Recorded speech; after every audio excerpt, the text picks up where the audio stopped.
नमस्कार दोस्तों, मैं हूं शिमोनी थरड और आप देख रहे हैं शिमोनीज एंगल। दोस्तों, startups, unicorns, equity, entrepreneurs, founders, co founders, venture capitalist, angel investors जैसे शब्द पिछले कुछ दिनों से हम लगातार ही सुन रहे हैं। आज जब देश में अनएम्प्लॉयमेंट अपने रिकॉर्ड स्तर पर है और नौजवानों को रोजगार नहीं मिल पा रहा है, तो ऐसे में स्टार्टअप शब्द काफी तेजी से प्रचलन में आ गया है।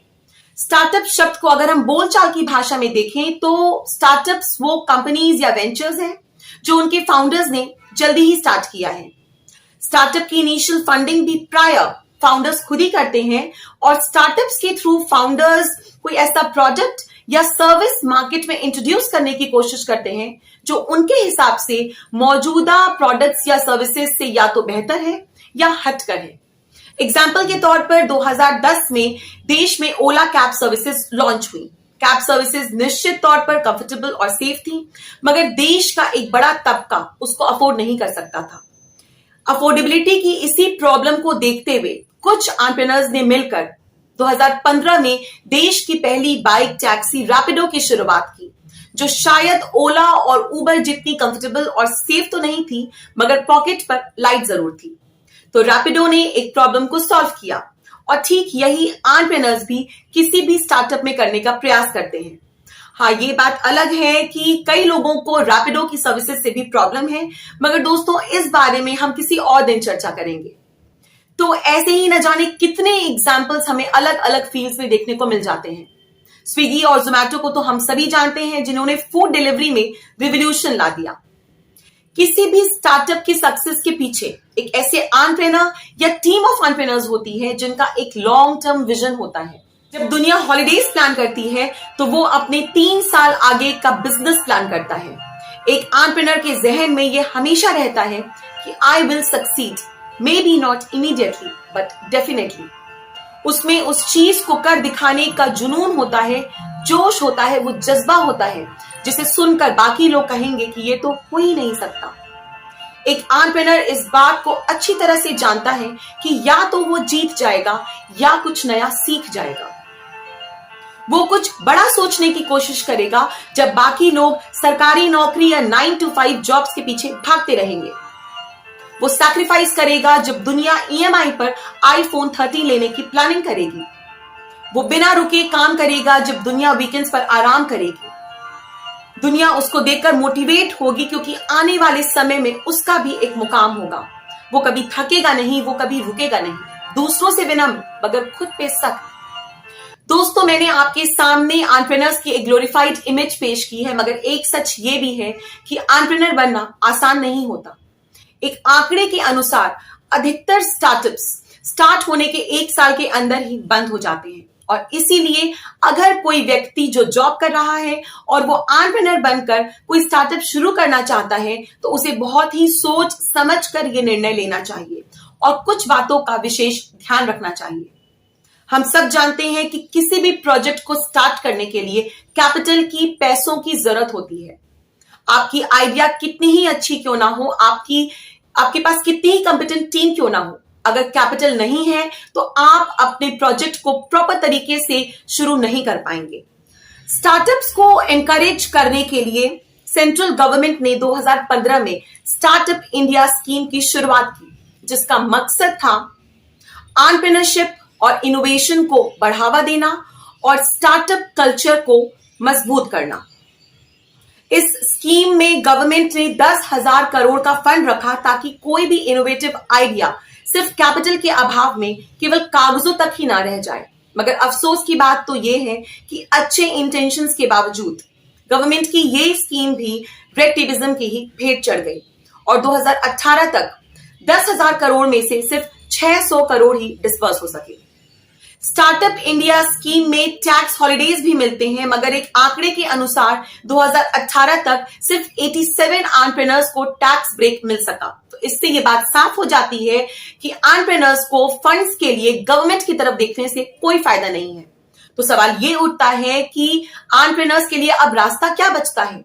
तो यहां पर एंट्री होती है वेंचर कैपिटलिस्ट की या एंजल इन्वेस्टर्स की। वेंचर कैपिटलिस्ट या एंजल इन्वेस्टर्स वो इन्वेस्टर्स होते हैं जो नए अपकमिंग बिजनेस में इक्विटी या शेयर के अगेंस्ट इन्वेस्ट करते हैं।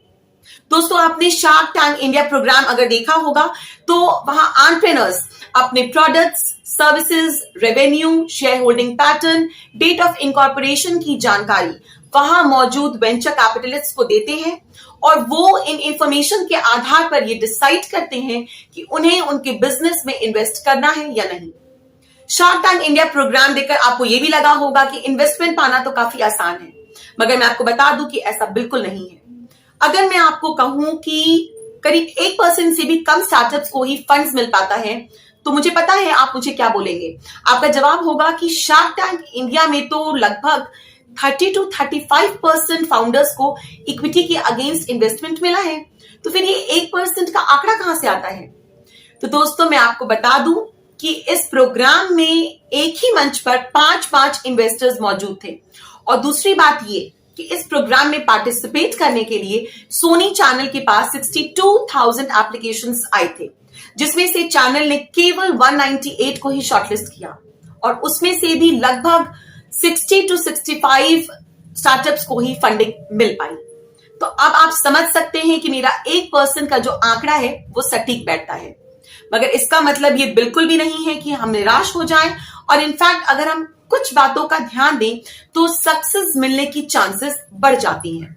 पॉइंट नंबर 1, आपको सबसे पहले ये इवैल्यूएट कर लेना चाहिए कि जो स्टार्टअप आप करना चाहते हैं, क्या वो आप सिर्फ अपने पैशन के लिए करना चाहते हैं या वो एक सेलेबल बिजनेस भी बन सकता है। देखिए, अगर आप बिजनेस केवल अपना शौक या अपना पैशन पूरा करने के लिए करना चाहते हैं, तो इसकी चांसेस बहुत कम है कि आपको इन्वेस्टमेंट मिलेगा। आपकी पैशनेट आइडिया भी सेलेबल होनी चाहिए।